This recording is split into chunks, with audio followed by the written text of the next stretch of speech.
Hey guys, subscribe for daily content, and if you're shopping for gear, make sure you check out the description for the newest items at some of the very best online retailers.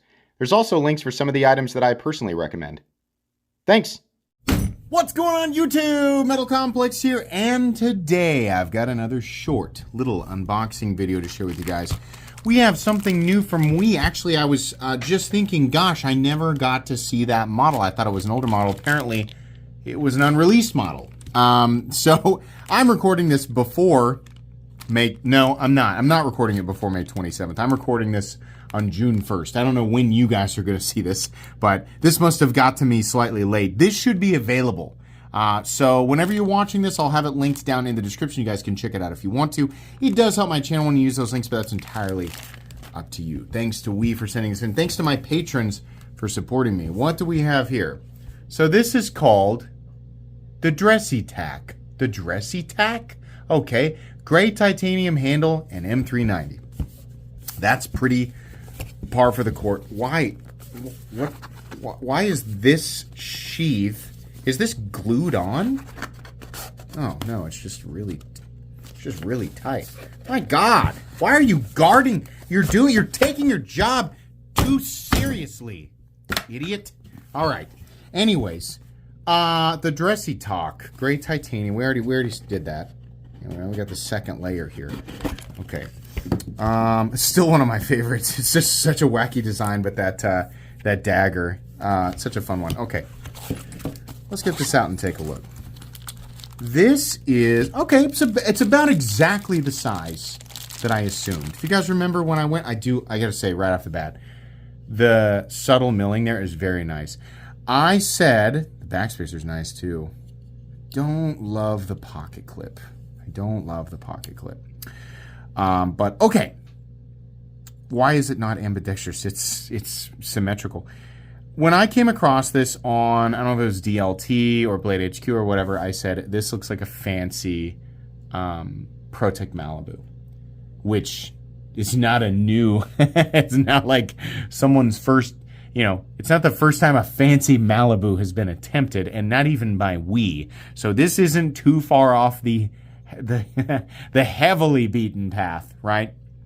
But let's take a look.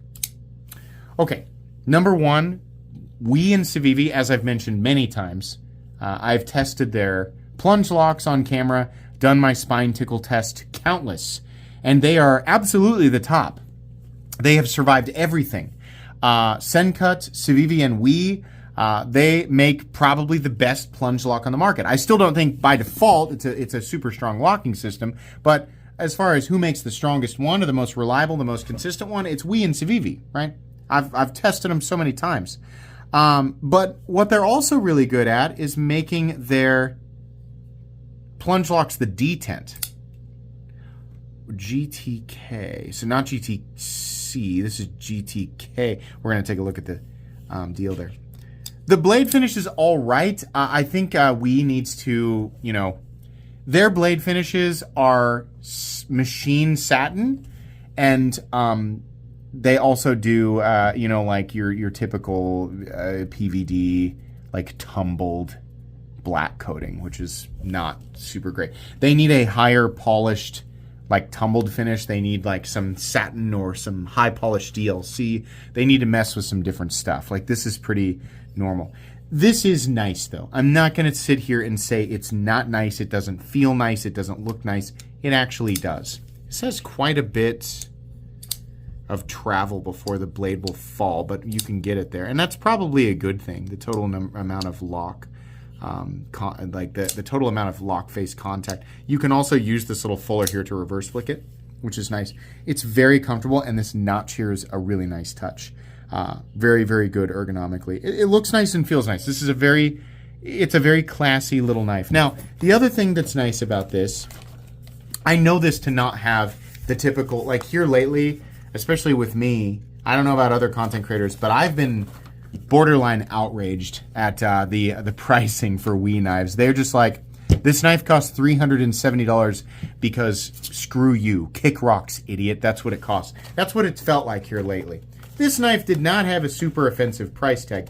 It was still slightly above the general competition zone, but not by much. So we can ignore MSRP. Anybody who gets mad about MSRP is just a goofball, avocado-brained little ding-dong donkey trumpet boy. That's ridiculous. Don't get mad about that because no one will ever pay that. MAP, $229. I gotta be honest, that's actually even better than what I saw, or what I remember seeing on the little pre-order thing.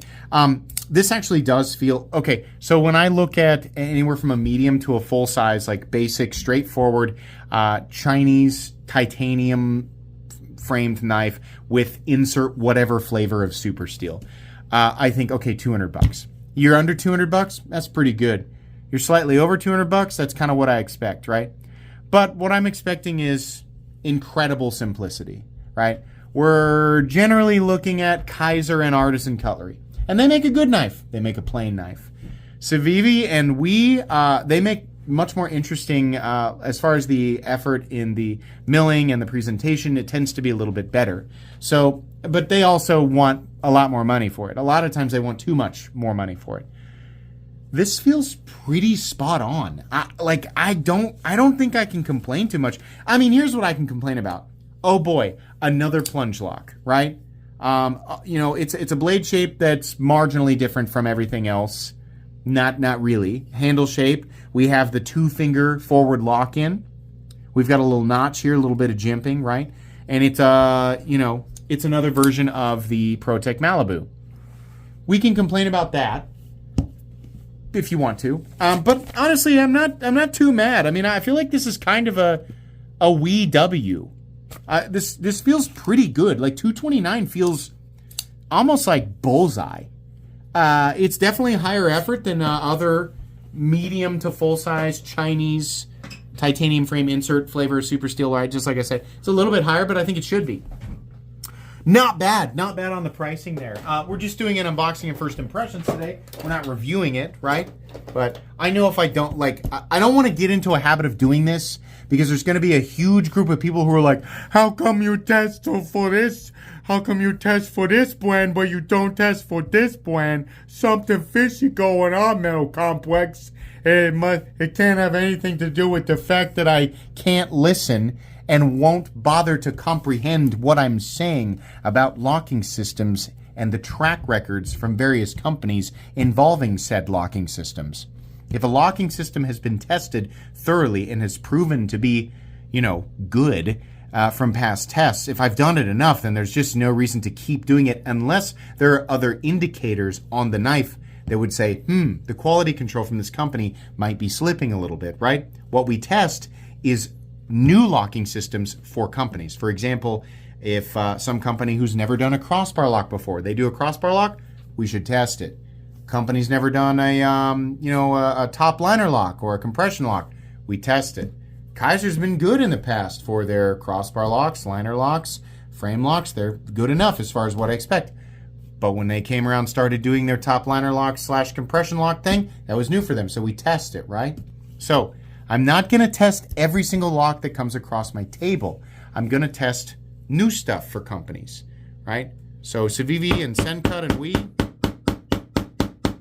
they make a good plunge lock. I don't have to do this with gloves because I already know.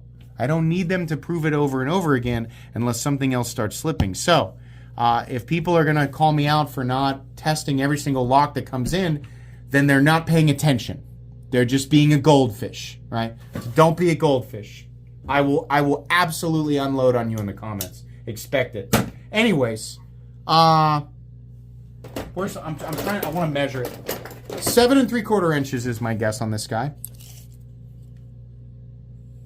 Oh yeah, I know 7 3/4 inches when I see it.